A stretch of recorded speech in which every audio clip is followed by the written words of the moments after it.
Okay, so once again, good morning, everyone. So for today, we're going to have an overview of marketing. So advanced marketing management, no, specifically, we focus on the strategic one. No?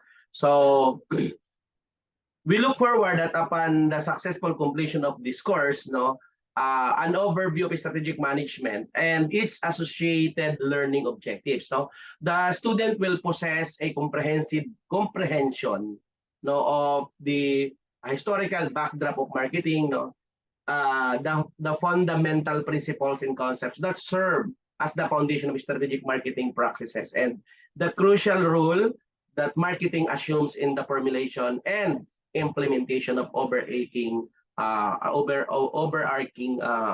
business strategies. In addition, students should possess the capacity to conduct a critical assessment of the interplay between marketing strategies and overarching organizational objectives. And this aptitude will equip you with the necessary foundation of pursuing advanced marketing or advanced academic pursuits, no, or engaging in practical endeavors within the realm of strategic management. So we need to understand that the historical progression of marketing concepts, no, and practices from early trade to modern strategic marketing. So we identify some significant events and developments that have shaped, no, the field of marketing over time. No, and we will look into explore how technological advancement, no, have influenced the evolution of marketing strategies and practices. So grasp fundamental principles such as customer orientation, value creations, exchange processes, and market dynamics will be the core of marketing principles. Now, we need to understand also and learn how segmentations helps identify target markets and how effective positions creates a competitive advantage. I think for those student who really look into the capstone or thesis project possibility study with the alignment of marketing mix, no, wherein we focus on the four P's, no, ng marketing mix, the like product, no, so therefore we could understand the concept of this four P's, no, product, price, place, and promotion, and their interplay in crafting marketing strategies. We need also to understand and differentiate between market-oriented and product-oriented approaches and their impact on a strategic decision.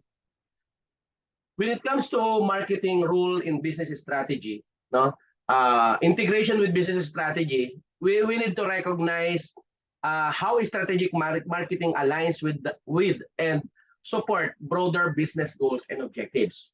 Okay, we need to understand the competitive advantage. No, we need to understand how strategic marketing contributes to creating a sustainable competitive advantage for an organization. No, we need to review, of course, the strategic planning process. No, we wanted to explore the stages of strategic planning from environmental analysis to strategy formulation and implementation. One of the most important things that we need to consider, of course, is the resource allocation, because we need to learn how strategic marketing decisions impact resource allocation and investment across different aspects of the business. And in some sense, no, there is certain things that we need to look into the long-term versus short-term perspectives. Now, appreciate the balance between short-term tactical execution and long-term strategic vision in marketing. Again, strategic marketing management entails a higher level of intricacy compared to a conventional marketing plan. So the aforementioned process is of an elevated nature, no, necessitating meticulous considerations of the entirety of the marketing process. It is imperative to thoroughly assess each action step within the strategic marketing management process in order to enhance its effectiveness prior to proceeding within further steps in existing plan.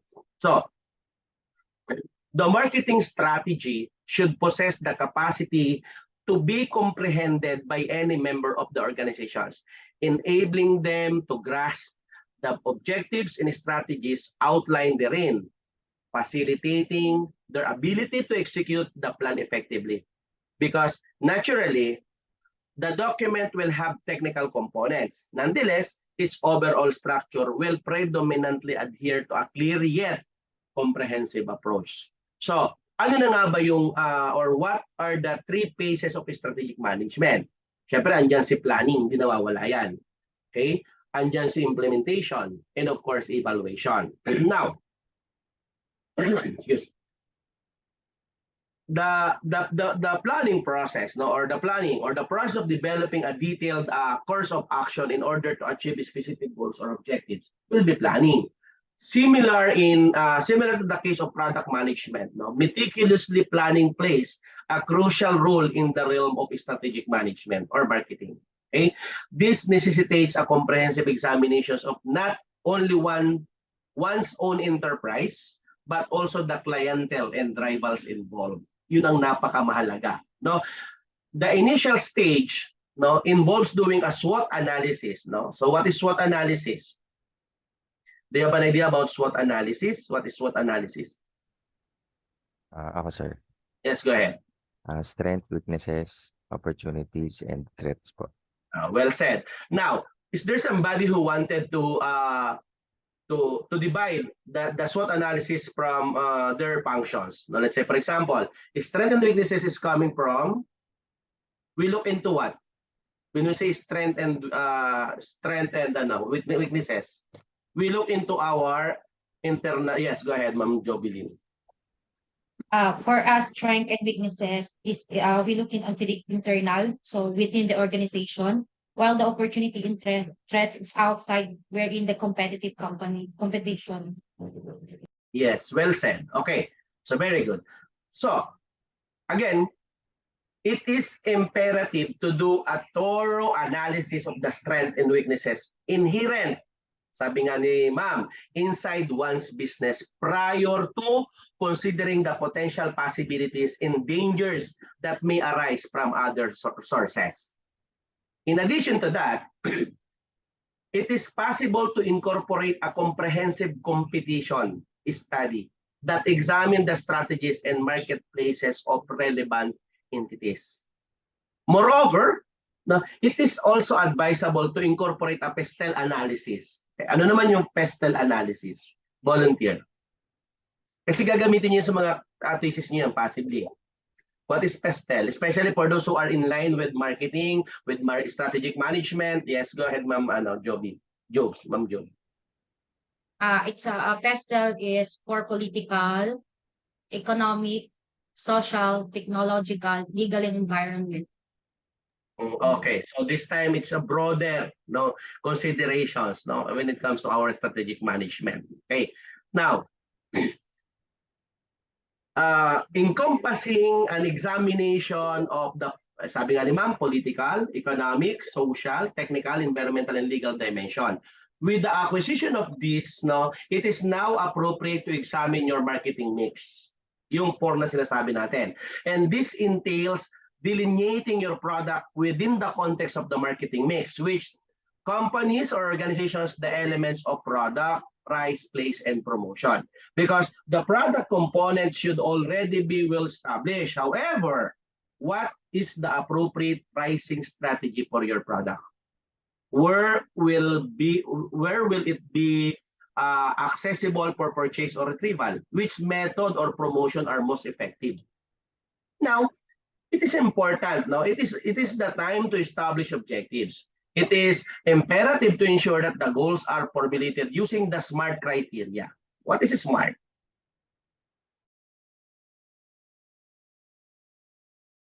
Ano yung SMART? Yes, go ahead. Si Ma'am Jobs. Good, ma'am. Sorry, sir. SMART is for specific, measurable, achievable, realistic, and timely. Yes, well said.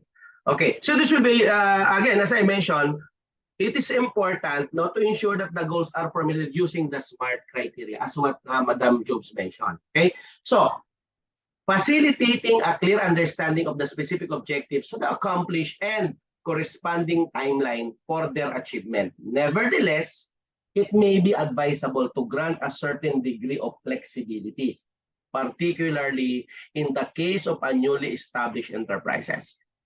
And that is planning.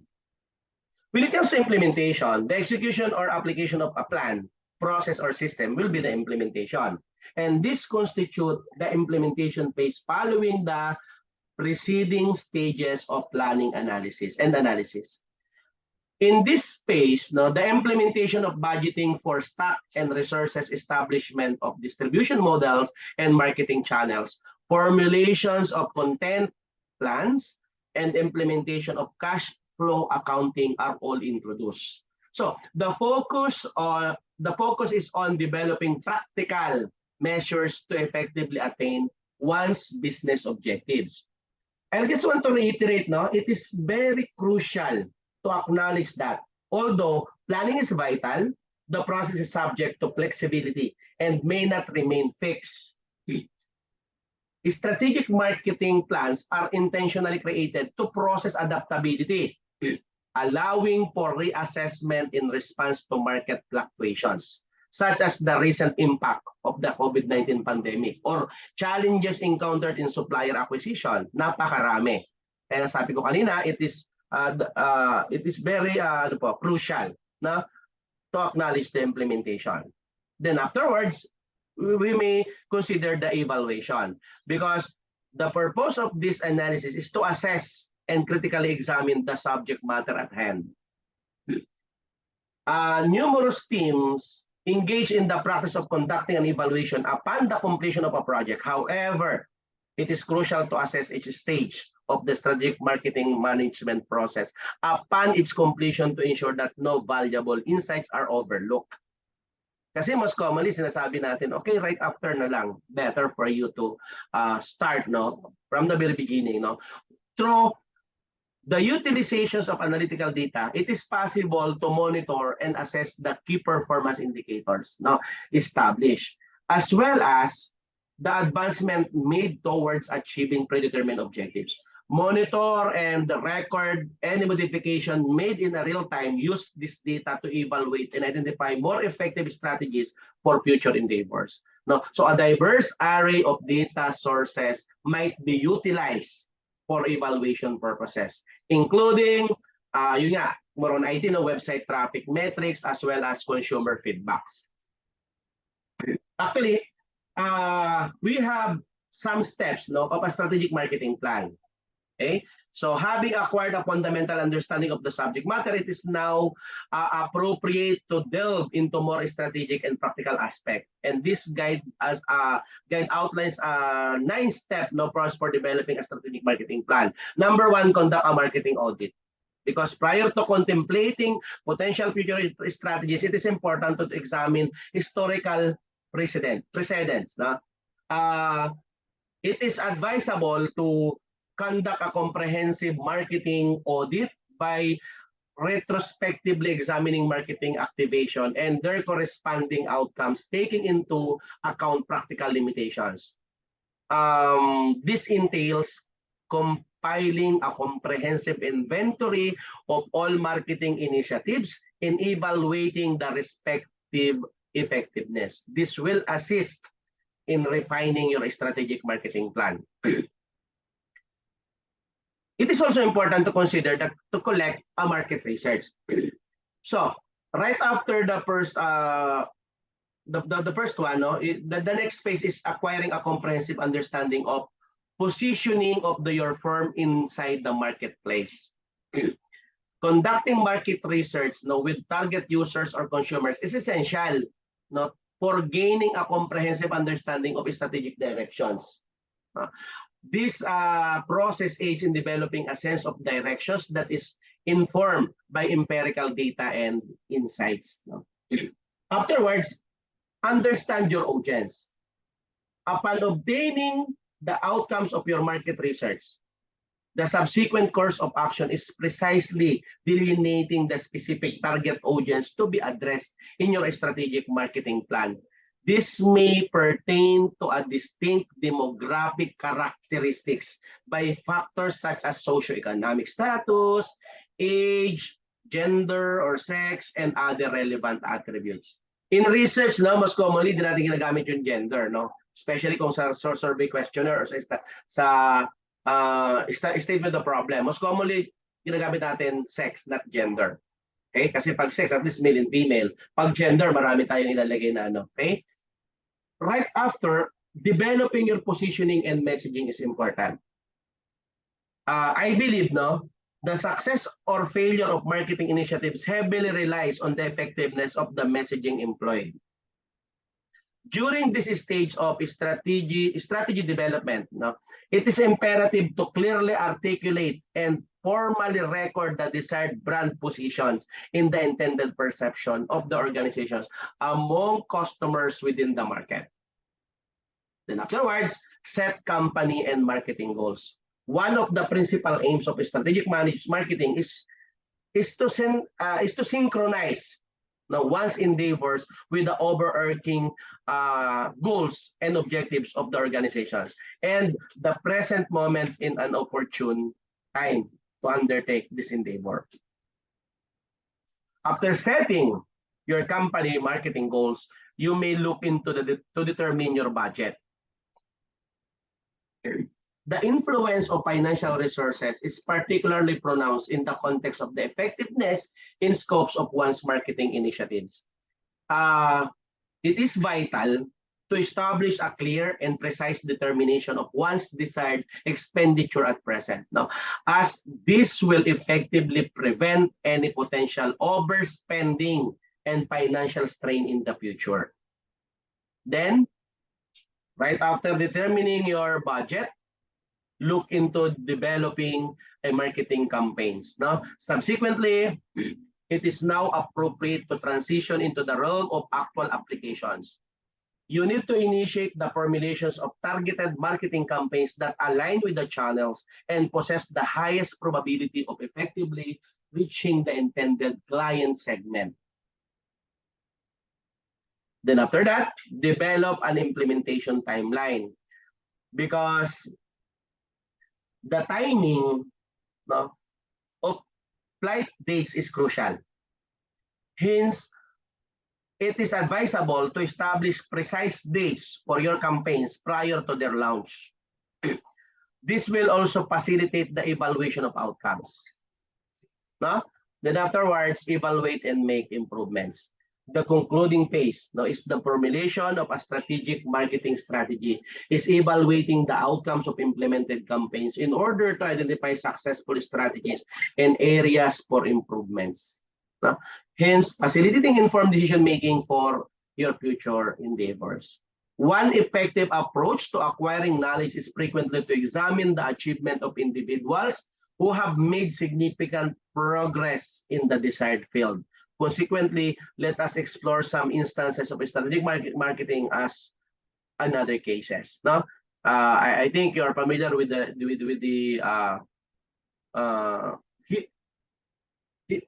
story about the multi-national technology company based in US, yung Apple, no. So meron tayong yung Tesla, no, lagi na sample niya sa marketing no. Even yung Spotify, no. Nike, yung mga So, the underlying concepts, no, of strategic marketing management entails the ability to effectively respond and adjust to market dynamics and changes. So, the objectives remains constant, but the trajectory that guides one towards the objective may vary. So, the advantages of adopting strategic marketing management are well acknowledged within the realm of business, and there are several benefits associated with the implementation of strategic marketing management, because through strategic marketing management we better understand the market, we help identify the strategic direction, we can have a big payoff, no, and cons and payoffs. No, some advantages of strategic marketing management: budget versus cost, no, it's very time consuming, it's may not pay off, yun yung mga cons, no. Then the historical, no, actually, no, as I mentioned, no, this will be a presentation ng ating first presenter. actually marketing started in 15,000 BC, no? So this will be assigned, no, to discuss by our first presenter. So now arises the eminent query, no? Is strategic marketing management suitable for your team? So the response to such inquiry is straightforward. If the individuals comprising your team demonstrate a willingness to address the drawbacks while striving towards the benefits, then it is plausible that the proposed endeavor could be successful. However, previously elucidated, no, there will inevitably be disadvantages regardless of one's perspective. In the context of managing a large-scale organizations with substantial financial resources, the potential ramifications of an erroneous decisions may not be as severe. Nevertheless, in the context of a tiny startup, including a limited number of employees, even a minor error possesses the potential to inflict significant damage upon the entire organization. So again, research has a key role in this context. Now, accurate decision-making and strategic risk-taking are contingent upon factors such as market trends, competitive dynamics, and client preferences. An error analysis in a strategic marketing management refers to the systematic examinations and evaluation of mistakes or deviation from desired outcomes in the context of developing and implementing marketing strategies. So, the process of error analysis is strategic marketing management encompasses the collection, examination, and evaluation of any mistakes that occur during the strategic marketing management procedures. So I think that's it muna for the meantime, since maybe I could able to tackle na po yung the first topic, no, that was assigned with your classmate. Okay, so may I request everyone to please turn on your camera para sa ating attendance for today. First attendance pala, no? Yung pwede lang maka-open.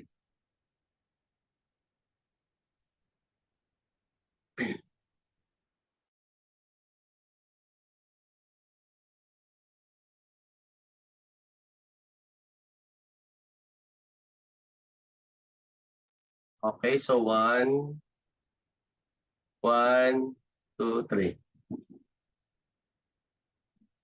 Okay, so next meeting, we're going to have a discussions of chapter 1.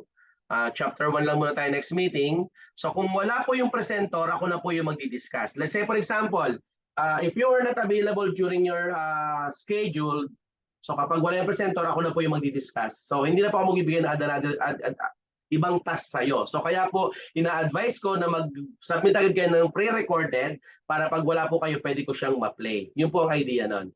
Pero iba po yung grades nung actual na nag-present, doon sa grades po nung nag-record lang, nung recorded. Okay? Para lang di ma-zero sa recording. Okay po? So, next meeting, start pa rin tayo ng 10 a.m. Ganun pa rin. Pero, teka lang. Ano bang date ng next meeting? Anong date? Teka lang ha. Kasi nasa China po ako tomorrow, alis ko hanggang September 2. Anong oras ang balik ko sa September? Wait lang mga anak ha. September 2 pala yung Saturday, yun ang balik ko palang galing China. Anong oras ang balik ko ng Saturday?